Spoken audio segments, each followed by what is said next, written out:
BCL akhirnya blak-blakan hubungan sebenarnya dengan Ariel Noah.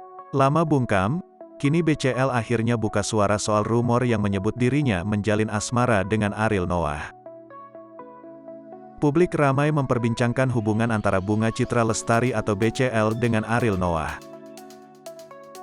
BCL dan Ariel Noah digadang-gadang menjalin hubungan spesial. Rumor tersebut pun semakin berhembus setelah warganet melihat kedekatan dan kemesraan BCL dan Ariel Noah saat tengah bersama. BCL menepis rumor jika dirinya memiliki hubungan spesial dengan duda anak satu tersebut.